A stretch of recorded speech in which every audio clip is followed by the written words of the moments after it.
would become Kingston Harbour from the end of a long spit of land. If you've seen the Pirates of the Caribbean movie, the first town you go to where we meet Jack Sparrow is Port Royal. Grown fat on the profits of piracy, Port Royal was a city of up to 8,000, the ultimate boom town of the New World. But it was also known as the wickedest city on earth. It certainly had more bars and brothels than any other city in the whole of the English colonies. For the port indeed is very loose in itself. 'Tis now more rude than e'er was Sodom, filled with all manner of debauchery.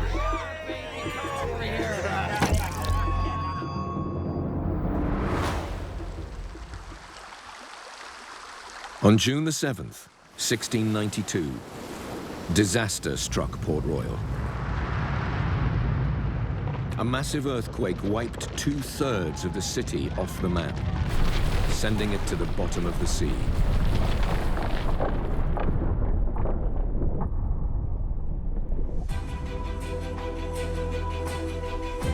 Now, archaeologist John Henderson, an expert in sunken cities, will use new technology to discover just how the disaster unfolded. Port Royal sank so fast that it took its secrets with it.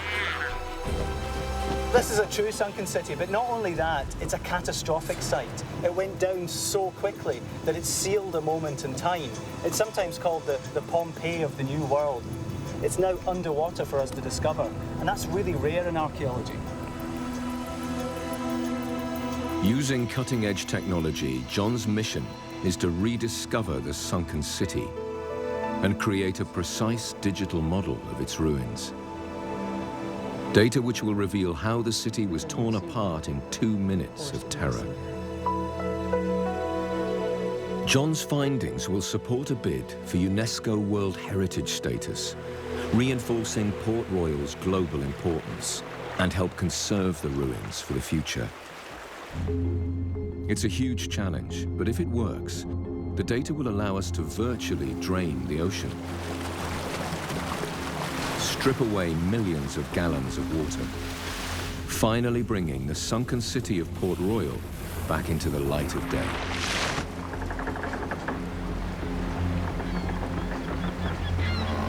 Well, Port Royal's certainly something I read about as a boy, and reading about, a sunken pirate town instantly becomes attractive. So for me, that's a real exciting appeal. The sunken city lies just offshore from the modern-day fishing village of Port Royal. But where exactly? To survey the underwater ruins, John must first locate them. I think the most mysterious thing about Port Royal is no one's really entirely sure what's down there. But traces of the 300-year-old city can still be found. This is quite a substantial wall. So this is a wall from a building. This is marking out a house. It's only a fragment of the lost city. Most of it lies hidden beneath feet of sediment and dead coral. Just think what could be down there. There'll be hundreds of buildings sealed under the coral, with all their contents intact. To reveal the true scale of Port Royal, John's going to need the latest scanning equipment. His survey aims to unlock the secrets of those hidden buildings, ultimately going beyond what the eye can see. So this is actually a really challenging site to work on, because the visibility is actually quite bad. This is why it's never been mapped properly. Sometimes when you dive, you can't even see your hand in front of your face. The terrible visibility has hampered previous surveys, so John's harnessed the most powerful digital technology available. So this is a cutting-edge piece of kit that's just never been used before in an archaeological site. So this is the first time we'll be testing it. It has the potential to bring the site to life, to do a 3D model of it. The Autonomous Surface Vehicle, or ASV, fires sonar signals to measure the variations in the height of the seabed. Well, this is the first mission that we're going to run over the site, and the conditions are absolutely perfect today. The ASV can mark out the walls and boundaries of the sunken city, so John can create a 3D model.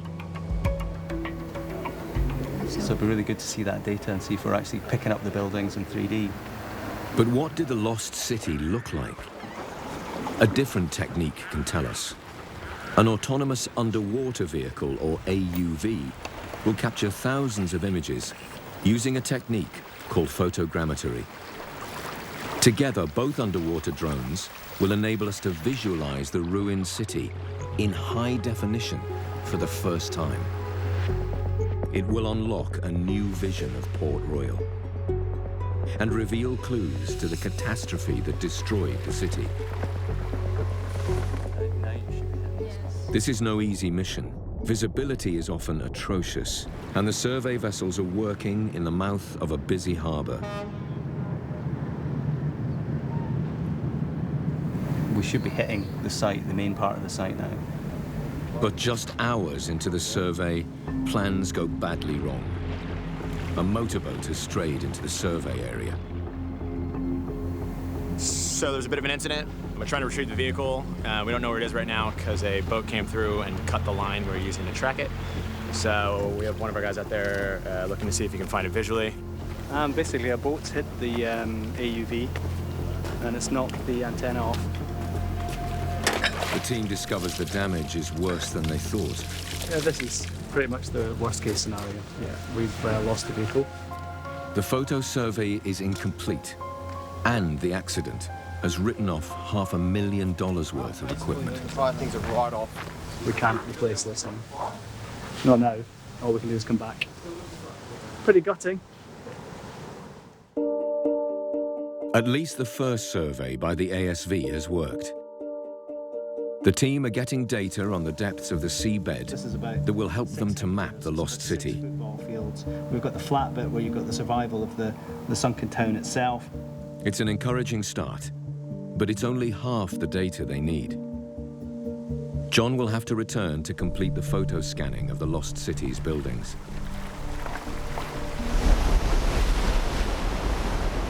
Draining the sea beyond Port Royal can explain why it became a pirate powerhouse. It's all down to its location, right at the entrance of Kingston Harbour. Pulling the plug on these Caribbean waters, we reveal one of the world's largest natural harbours. At 10 miles long and 2 miles wide, it's large enough to shelter hundreds of ships from the hurricane-whipped tropical seas. Better still was the long finger of land on which Port Royal was built. One of the things we'll see is the spit coming out into this very deep harbour. Its steep sides made it the perfect location to dock ships. You had deep water on either side. Large ships could come up and get very close to the shore very quickly. This might seem the perfect spot to build a port, but made of constantly shifting sand, the spit would be Port Royal's undoing.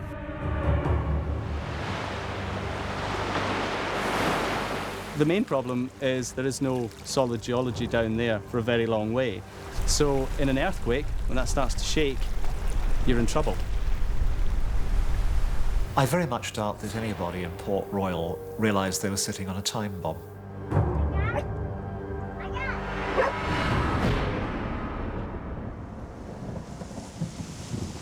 Seven months after the photogrammetry survey equipment was destroyed, John Henderson is back. This time, photographer Simon Brown will do the job of the AUV and take photos of the sunken city. As the visibility is so bad, Simon has to get very close to the ruins and take thousands of images. Just 3 days later, the photos have been compiled into a 3D representation of what lies below. Okay, Simon, show me what we've got then. It's not been easy, but we've captured quite a lot of Building 5. Building 5 may once have been a grand family home. All that remains of it now is one room, and it's showing up in unprecedented detail. I mean, this looks fantastic, given the conditions you were working in. I mean, we can see they've got the wall, you can actually see the courtyard next to it, you can see the fire pit, you can see the low walls. This is great, we can actually see the individual bricks themselves. For me, what's exciting is you can show that to someone and they can instantly see what's actually down there. Didn't think you would get results as good as this. John's mission is now delivering spectacular results. Remarkable photographic data can reveal crucial evidence lying on the seabed. The brick foundations of lost homes. We can add to that the data from the sonar scan of the seabed. In 3D, we see the relief of the sunken city. And it reveals the edge of Port Royal for the first time. These are the surviving 13 acres of the lost city. You can see the area of the sunken city, you can see the extents of it for the first time, and that's quite exciting. With the data, we can reconstruct Port Royal's buildings. We can pull the plug on Kingston Harbour, draining the ocean from the lost city. Resurrecting Port Royal from its watery grave.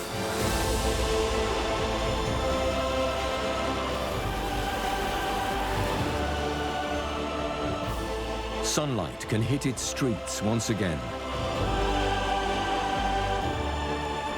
We're beginning to reconstruct, for the first time in 300 years really, what exactly is there. Now we can shed light on the extraordinary disaster that destroyed Port Royal, drowning hundreds of houses and its mighty forts. But clues to its wickedness still lie hidden in the darkness.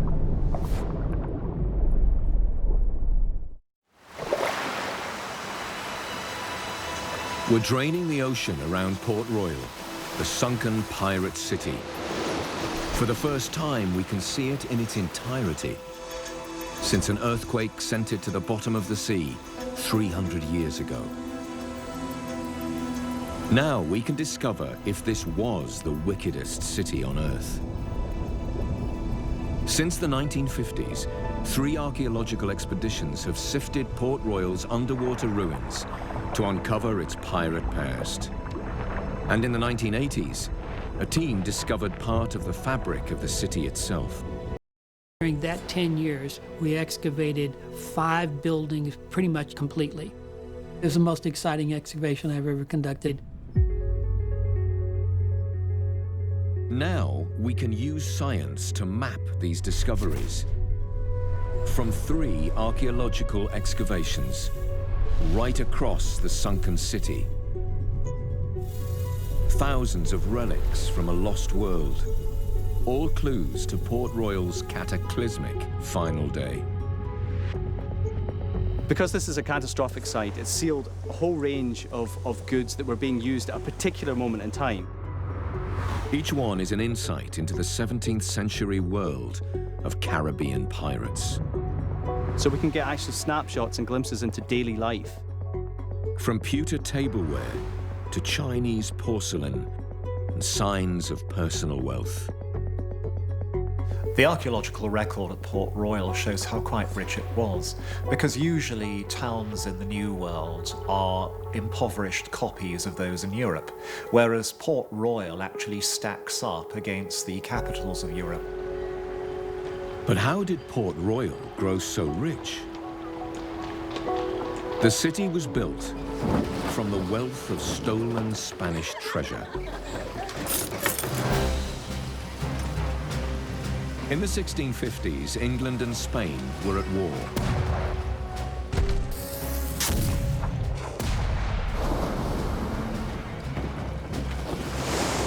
Jamaica, an English territory in the Caribbean, lay surrounded on all sides by the Spanish Main, from Florida through Mexico and South America.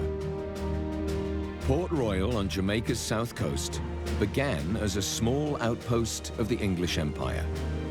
But the scale of Fort Charles shows just how important it soon became. So this fort was built to defend the entrance into Kingston Harbour, which is one of the biggest harbours in the Caribbean. You could get 500 ships in here. To gain the upper hand over the Spanish, the English enlisted the help of pirates. In 1657, the Lieutenant Governor of Port Royal actually invited the pirates to come here and to act as a kind of unofficial defence force. To the English government, pirates who attack Spanish goods and bring them to English ports could be an asset. Pirates were licensed to raid the Spanish, at sea or on land. They became known as buccaneers or privateers. What happens in Port Royal really is state-sanctioned piracy. And in Port Royal, at the heart of the Caribbean, the buccaneers were perfectly placed, in striking distance of the main shipping routes between the New World and Europe. If the Spanish are going to try and get anything home, they have to get it past Port Royal. So it's rather like a fox sitting in the middle of a chicken coop full of chickens. It made Port Royal the buccaneering capital of the world.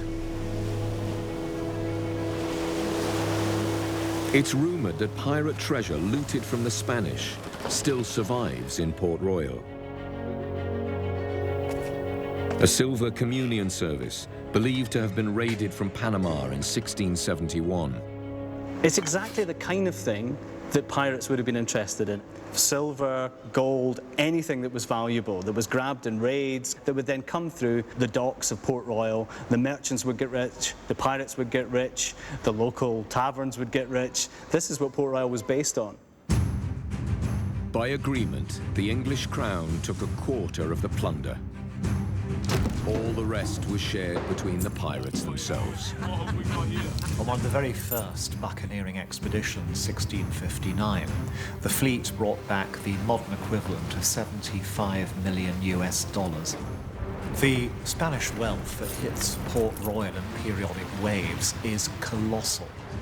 Massive injections of cash transformed this fortified outpost into a boom town.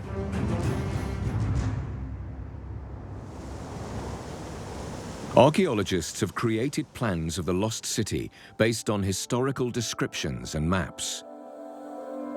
So John's surveying the streets from modern-day Port Royal to see how they connect with the underwater ruins. We know from the plans that the modern fishing village actually follows the same orientation, so the streets are the same as they would have been in the 17th century.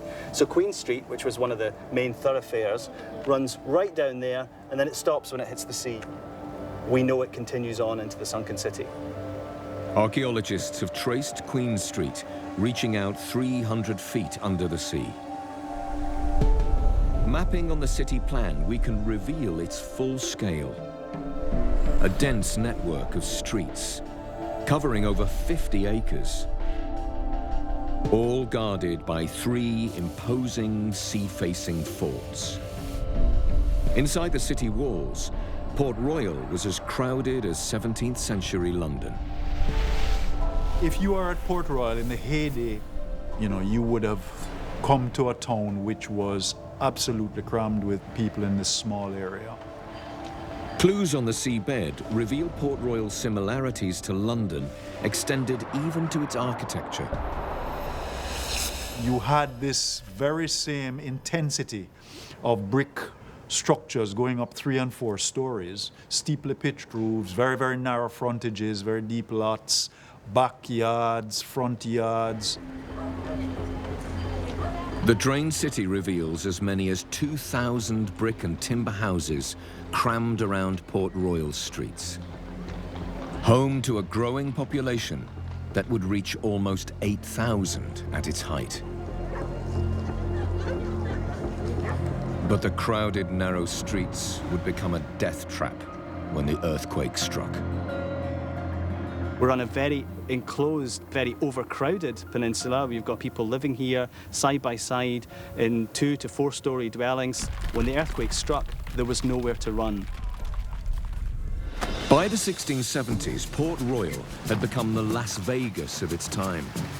I mean, this is almost like a frontier town, if you like. It's like a gold rush town in the 17th century in the Americas. And people sailed out here from England to get rich quick. With such fortunes to be made, traders, merchants and craftsmen all flocked to the pirate city. Some would become the equivalent of millionaires overnight. There's a story that one randy buccaneer gave the most beautiful prostitute in town £1,000 just to do a striptease before they went to bed together. But was Port Royal the wickedest city on earth? Remarkable discoveries from this lost world reveal why Port Royal earned its reputation. A building on Lime Street contained vital clues. Over 60 artifacts. All of them bottles. When we excavated Building 1 at Port Royal, it was pretty obviously a tavern. You know, there was like over 60 bottles in the back room of it, still corked. What archaeologists had discovered was just one of Port Royal's many drinking dens. Historical records tell of there being hundreds of taverns, perhaps as many as one for every 10 residents. John's diving over the remains of the sunken tavern. It's here the pirates would have spent a lot of their money on alcohol. It's hard to imagine the kind of debauchery and drunkenness that went on in this place. Buccaneers poured their wealth into rum, wine, and women. If you're a typical buccaneer, you spend it on pleasure. And there's an awful lot of pleasure available in Port Royal in the shape of alcohol, good food, and sex. Port Royal's seedier side became notorious.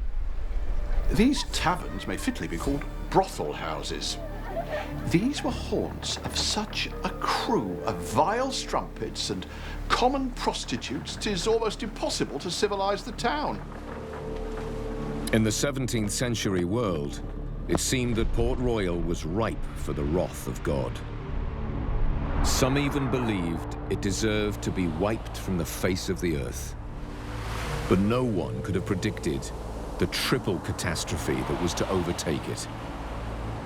Traces of that disaster are still here on the seafloor.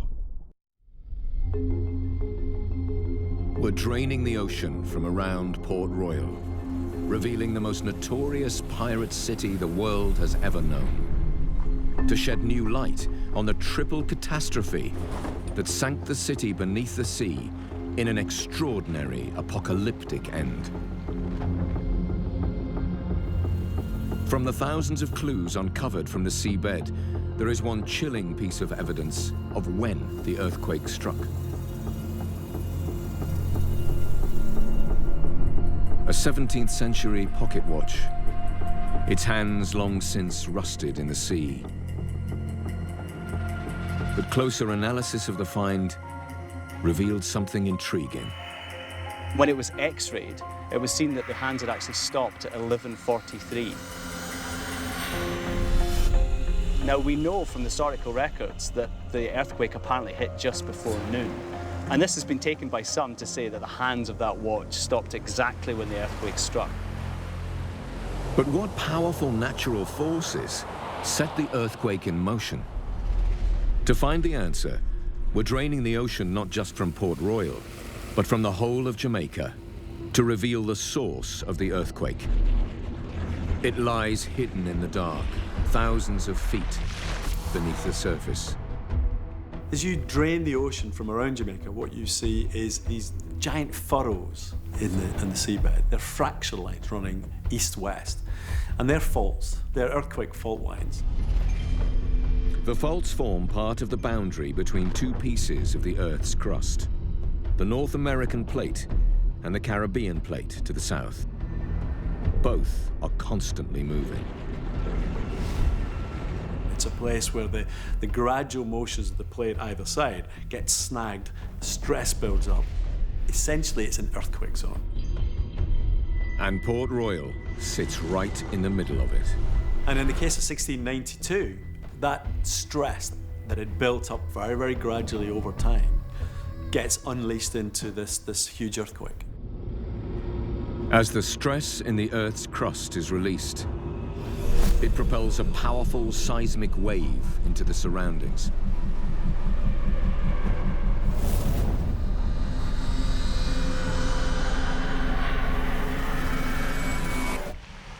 The 7th of June, 1692. Doomsday at Port Royal begins like any other day. There are daily prayers in the churches, business begins at sunrise. People were just going about their business. Travelling up to 5 miles per second, the seismic pulse was heading straight for Port Royal. There's records of one guy about to go and have sherry with the Lieutenant Governor that morning. There was no indication of what was about to come. Port Royal's alleyways and buildings were full of people. Its wharfs and docks crowded with merchant ships. I think the first indication we got is a bang of noise in the north, in the mountains, and a kind of low rumbling. Well, the records we have suggest there was 3 pulses from the earthquake. It was what's to come that was the real killer. For the shake was so violent that it threw people down on their knees. Chasms opened up in the ground. We felt the house shake and saw the bricks begin to floor. The ground heaved and swelled like a rolling, swelling sea. People ran for their lives from the falling masonry. But the city offered no refuge. Port Royal was almost the worst case scenario. Really tall buildings made of brick with narrow streets. So if you're in those streets, it's almost impossible. Your choice of whether to stay in a building and to get in the street it's a lottery. The earthquake was just the beginning. It alone doesn't explain how Port Royal plunged into the sea. It would sink for an entirely different reason. Behind Fort Charles is extraordinary evidence of the terrifying forces growing beneath Port Royal's sandy streets. Well, this is a naval building, but it's actually called the Giddy House just because of the feeling you get when you walk inside it now. Because it's at an angle and the floor is still at floor level, you get a really strange, disorientating feeling when you go inside. The Giddy House is one of the few surviving buildings from an earthquake in 1907. So what happened here is similar to what would have happened in 1692, only in 1692 we think the earthquake might even have been stronger, and what you actually got were houses sinking 18 foot or so straight down into the sand with everybody still inside them.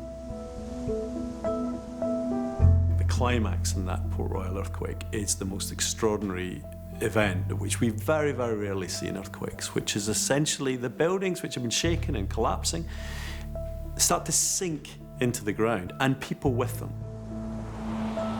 Scientists call it liquefaction. For the people of Port Royal, it was hell on earth. The sandy ground where they built their houses turned into a deadly quagmire. So what happens with liquefaction is you've got sand with lots of water in it, and as you shake it, it turns into a slurry, it liquefies. Rarely captured on camera, this footage reveals the horrors of liquefaction at work in Niigata, Japan, on June the 16th, 1964. The energy from a massive earthquake separated the grains of sediment below the city, allowing water to rush to the surface. Earth turned to quicksand, sucking the city down.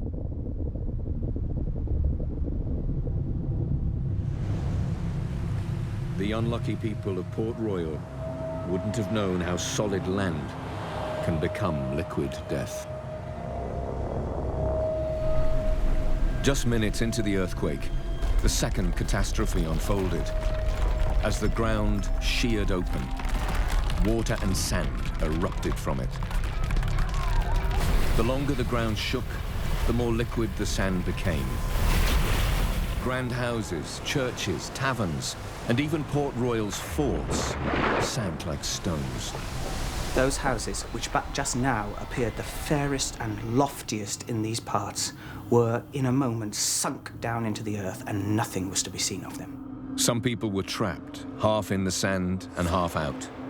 The earth received up to their necks, and then closed upon them, squeezing them to death with their heads above ground, many of which the dogs eat. Many perished in this quicksand, but there is one incredible story of survival. A French merchant, Louis Galdi, found himself sucked into the ground. Everyone thought he was dead, and then in the succeeding shock, he was spat out into the sea, and he survived by swimming to the nearest boat, after which he became a really religious man. In all, 2/3 of Port Royal sank. It took with it 2,000 souls and hundreds of buildings. The surviving ruins are in a remarkable state of preservation. Probably the most fascinating thing that I found was how you can sink a building 15 feet from its original elevation and not have a single brick out of place in the floor. And these bricks are not mortared together, they're just like putting a patio in. But here they are perfectly intact, but now they're 15 feet deep underwater. You really get a sense of how it sank down here in one piece. The walls are intact, the courtyards outside it are intact. It's a very eerie feeling. It's reported that the city took just a few minutes to disappear into the sea. But the chaos the earthquake had unleashed wasn't over. The drained city will offer clues to the third and final catastrophe about to hit Port Royal.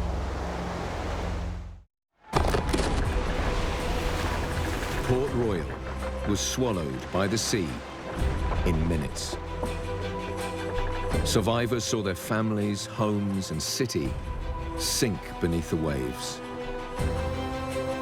With cutting-edge technology, we've scanned the disaster zone.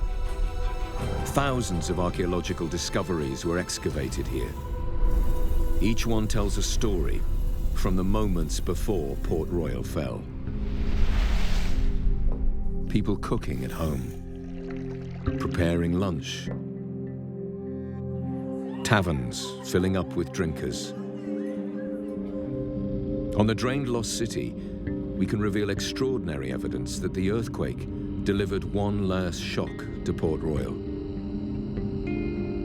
Embedded in the sea floor are the skeletal remains of a large ship. She lies right amongst the ruins of a house on Lime Street. Well, the clear question is, why is there a ship sitting on the floor of a building in Port Royal? The strange discovery was excavated in the 1980s by Donnie Hamilton. Now John wants to find out exactly what it tells us about Port Royal's day of doom. What we see here is a plan view of Building 5 and Building 4. We came across a timber which turned out to be the keel of a ship. But it was the building near the ship that most surprised Donnie. Why wasn't this wall intact, like the rest of the ruined buildings? The first thing we noticed was essentially this wall A, B, C, D should form a straight line, but everything has been shoved forward. Not only was the wall out of place, it had been ripped apart, and another wall bent. What this is a crash site. And it's unusual in archaeology to get an exact moment in time like that preserved, and you can actually see the mechanism of what happened. But how could a ship in harbour have crashed into a house in the middle of town?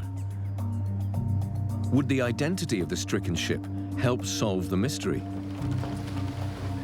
When Donnie's team searched the records, they revealed a possible contender. An English warship measuring 74 feet long. Similar to this ship, she was called HMS Swan. We knew from the records that the Swan was in the harbor at the time of the earthquake, and it fits the basic dimensions of the ship that we found in Building 4. It turned out that on the 7th of June 1692, HMS Swan was being serviced at Port Royal's wharfs. All clues point to one conclusion. You have a ship that would have been sitting in the harbour, a good 200 feet away from this building, has now been deposited, launched actually on top of it. I mean, it's quite clearly evidence of a tsunami. The tsunami was the third cataclysm to hit Port Royal. One eyewitness account tells of the sea retreating from Kingston Harbour before the wave hit.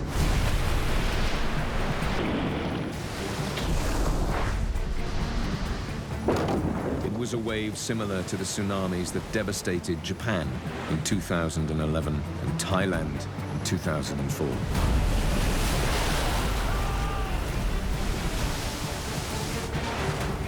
The tsunami would explain what happened to HMS Swan.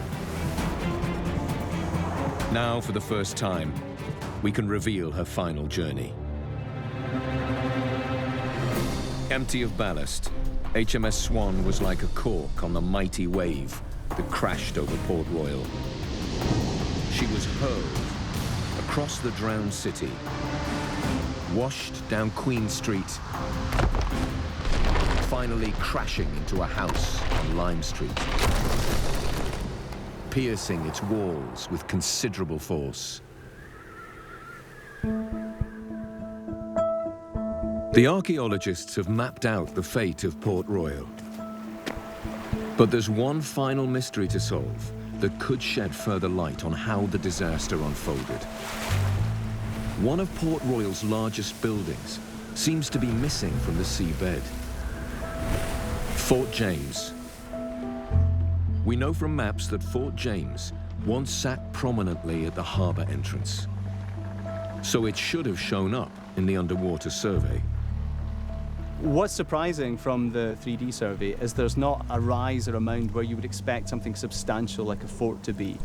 Now, we can accept that it went down in the earthquake, but actually, when you look at the plans we have, it looks like it's completely disappeared. Did something else happen during the catastrophe that might explain Fort James's disappearance?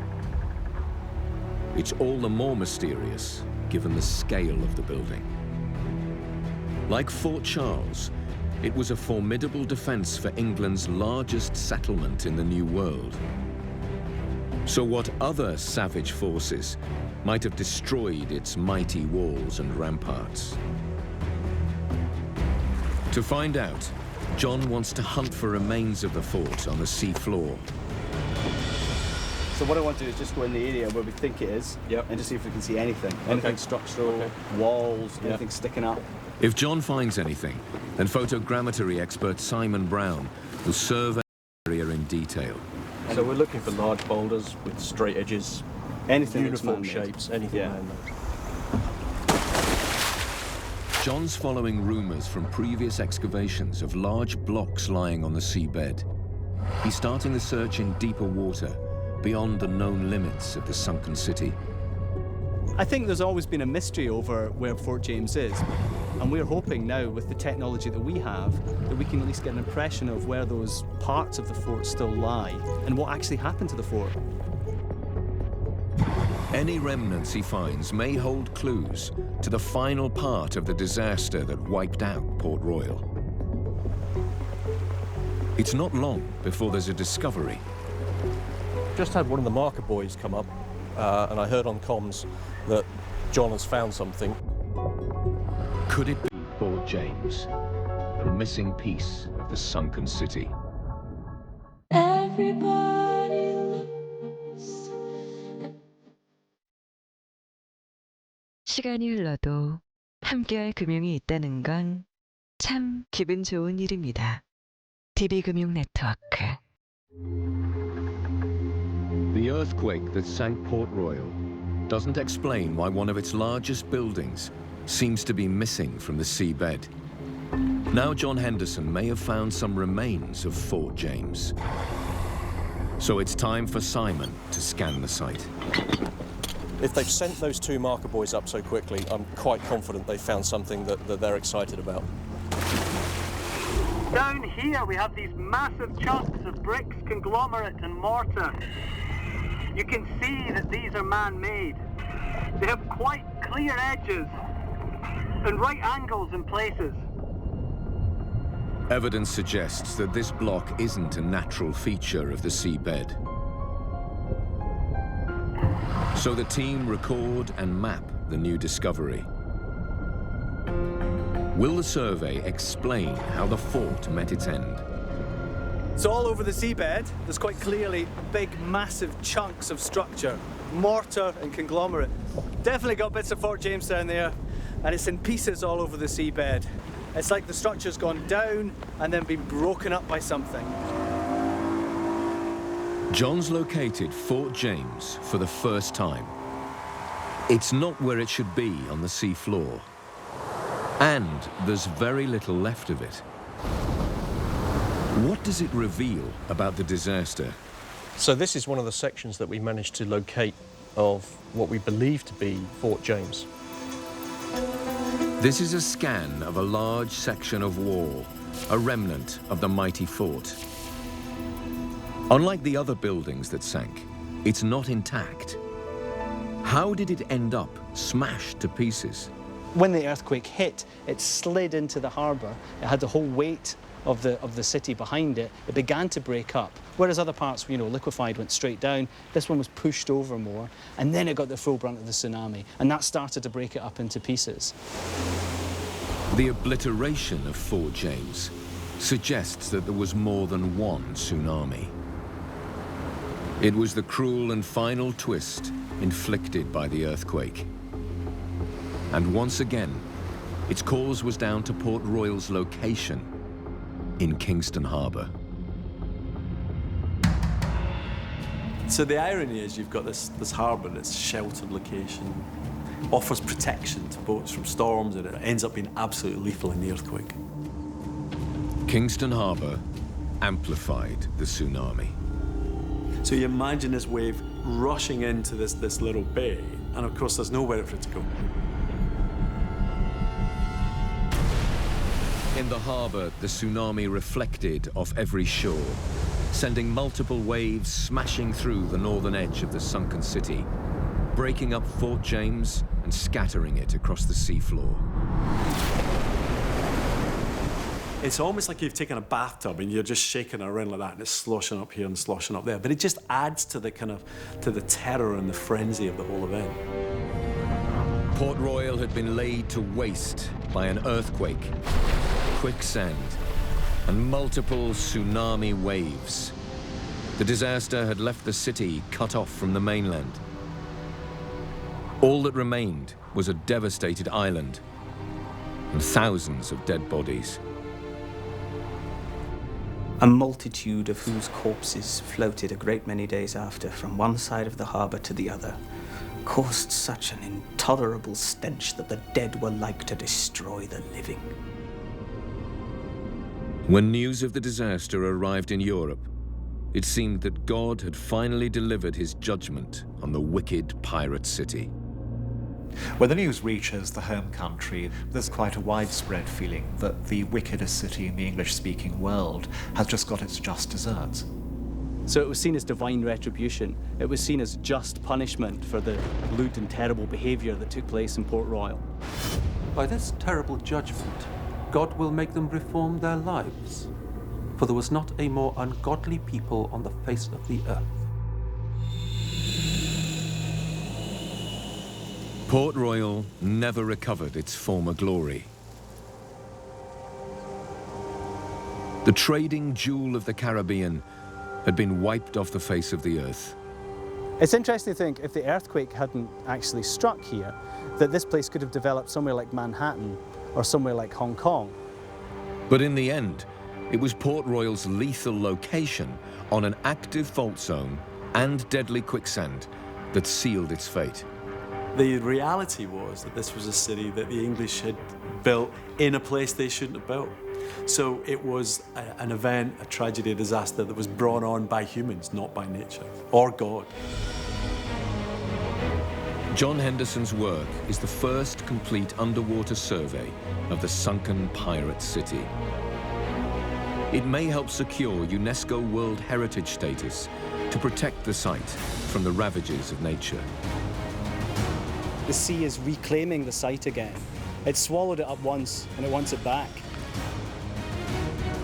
But thanks to the use of science and stunning computer imagery, Port Royal's incredible story can live on. The most notorious pirate city of all time, smashed to pieces by a massive earthquake, then sucked into the sea by deadly quicksand, with multiple tsunamis, the final blow, a triple catastrophe that ended the life of the wickedest city on earth. 노화가 가장 빨리 시작되는 기관 눈 건강에 좋지 않은 장시간 컴퓨터와 스마트폰 사용, 아무리 강조해도 지나침이 없는 눈 건강 관리. CJ 제일제당이 만든 눈 건강 전문 브랜드 아이시안에서 새롭게 선보이는 프리미엄 눈 건강 제품. 루테인은 물론 지아잔틴, 6가지의 비타민, 미네랄까지 모두 담아 7중 복합 기능성으로 업그레이드. 우리 가족 침침하고 흐린 눈을 위해 아이시안 루테인 골드. 눈의 핵심 기관 황반의 주변을 구성하는 루테인과 중심부를 구성하는 지아잔틴. 체내에서 스스로 만들어지지 않는 루테인과 지아잔틴. 올바른 눈 건강 관리를 위해선 루테인과 지아잔틴을 섭취하세요. 눈에 좋은 꽃 마리골드. 극소량 추출 가능한 루테인 지아잔틴 복합 추출물. 식약처 눈 건강 개별 인정 원료.